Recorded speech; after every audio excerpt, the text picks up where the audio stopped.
Declare చేశారు. ఆ emergency declare చేసినప్పుడు మీరు చూస్తే మొత్తం పత్రికల పైన సెన్సార్లు పెట్టారు, చాలా పేపర్లు క్లోజ్ చేశారు, జర్నలిస్టులు అరెస్ట్ చేశారు. జయప్రకాష్ నారాయణ్, మొరార్జీ దేశాయ్ కానీ, వాజ్పేయి, లాల్ కృష్ణ అద్వానీ, జార్జ్ ఫెర్నాండస్ ఒకరు కాదు, మన రాష్ట్రంలో కూడా అనేక మందిని జైల్లో పెట్టే పరిస్థితికి వచ్చారు. ఇవన్నీ కూడా మీసా కింద పెట్టి బలవంతంగా ఇవన్నీ చేసే పరిస్థితికి వచ్చారు. ఈరోజు మన వాళ్ళే ఇప్పుడే గుర్తు చేశారు ఏ విధంగా ఆ రోజు మీరు చూస్తే కుటుంబ నియంత్రణ కూడా బలవంతంగా. నేను కూడా ఒక సిద్ధాంతపరంగా ఆలోచించాను. జనాభా పెరుగుతా ఉంది, పెరిగిన జనాభాకు అనుగుణంగా వనరులు పెరగవేమో, దీనికి ఫ్యామిలీ ప్లానింగ్ కూడా అవసరం అని చెప్పి కన్విన్స్ చేశాను. ఒక ఉద్యమ స్ఫూర్తితో తీసుకెళ్ళాను. కానీ ఆ రోజు నేను చేసిన పనికి 10 సంవత్సరాల్లో జనాభా కంట్రోల్ అయింది. మళ్ళీ ఈరోజు చూస్తే జనాభా తగ్గిపోతా ఉంది.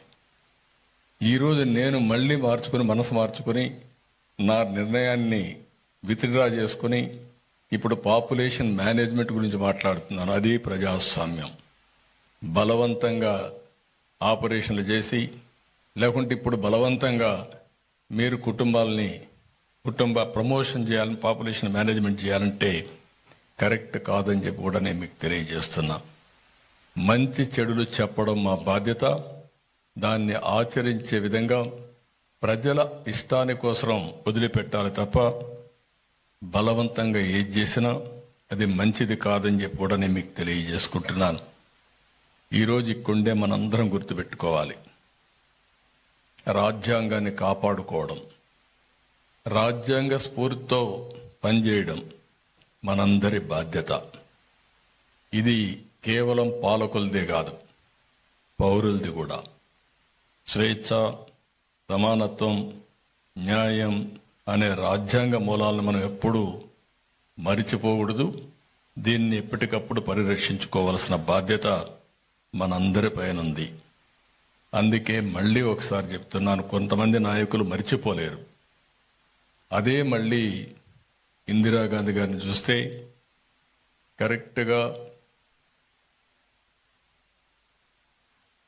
1984 ఆగస్టులో ఎన్టీ రామారావు గారు ముఖ్యమంత్రి అమెరికాకి వెళ్ళారు గుండె ఆపరేషన్ చేసుకోవడానికి. గుండె ఆపరేషన్ చేసుకొని అమెరికాని తిరిగి వచ్చారు. తిరిగి వచ్చిన సమయంలో మెజారిటీ ఎమ్మెల్యేలుంటే ఆయన ప్రభుత్వాన్ని బర్తరఫ్ చేశారు. మళ్ళీ ప్రజాస్వామ్యవాదులందరూ కలిసి 30 రోజులు ఎన్టీ రామారావు గారు ప్రజా ఉద్యమం చేసి 30వ రోజున మళ్ళీ ముఖ్యమంత్రిగా చేసిన పరిస్థితి తీసుకొచ్చారంటే ఇందిరాగాంధీ మెడలు వంచి ఎన్టీ రామారావు గారు ముఖ్యమంత్రి అయ్యారు. అది ప్రజాస్వామ్య విలువ అని చెప్పి కూడా నేను మీకు తెలియజేస్తున్నా, విజయం అని చెప్పి నేను మీకు తెలియజేస్తున్నా. ఈ 2 ఎగ్జాంపుల్ చూసిన తర్వాత ఒక్కొక్కసారి లీడర్స్ మారరు. అలాంటిది మన రాష్ట్రంలో మీరు చూస్తే 14, 19 నా రాజకీయ చరిత్రలో చాలా మంది ముఖ్యమంత్రులను చూశాను. కానీ 19, 24 చెప్పాను. 19, 24, 19వ సంవత్సరం నుంచి 24వ సంవత్సరం వరకు చాలా మంది ముఖ్యమంత్రులు చూశాను. కానీ నేను కూడా సమైక్య ఆంధ్రప్రదేశ్లో అందరికంటే ఎక్కువ ముఖ్యమంత్రిగా ఉన్నాను.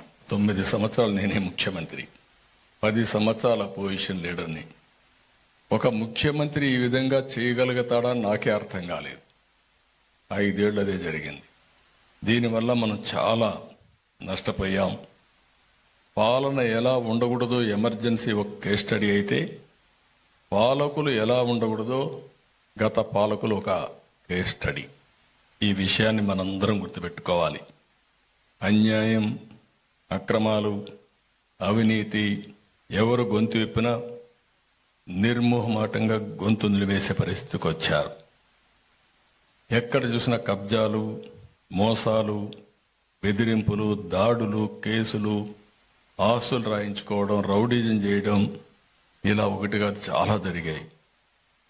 కడాన ఒక డాక్టర్ మాస్క్ అడిగితే కరోనా సమయంలో నువ్వు అడిగే అంత ధైర్యం నీకు వచ్చిందని అతన్ని వేధించి పిచ్చివాడిని చేసి నడి రోడ్డును చంపేసే పరిస్థితికి వచ్చారు. ఇలాంటివన్నీ సరే, నాకు కూడా చాలా సమస్యలు వచ్చాయి. నాకు ఒకటే డిటర్మినేషన్, నన్ను అభిమానించిన తెలుగు ప్రజానీకం కోసం నేను ఏమైనా పర్వాలేదు, పోరాటం చేయాలి, మళ్ళీ ఈ రాష్ట్రాన్ని కాపాడుకోవాలి అనే ఏకైక ధ్యేయంతో ముందుకు పోయాను తప్ప ఎక్కడా రాజీ పడలేదు. అదే సమయంలో మిత్రుడు పవన్ కళ్యాణ్ కూడా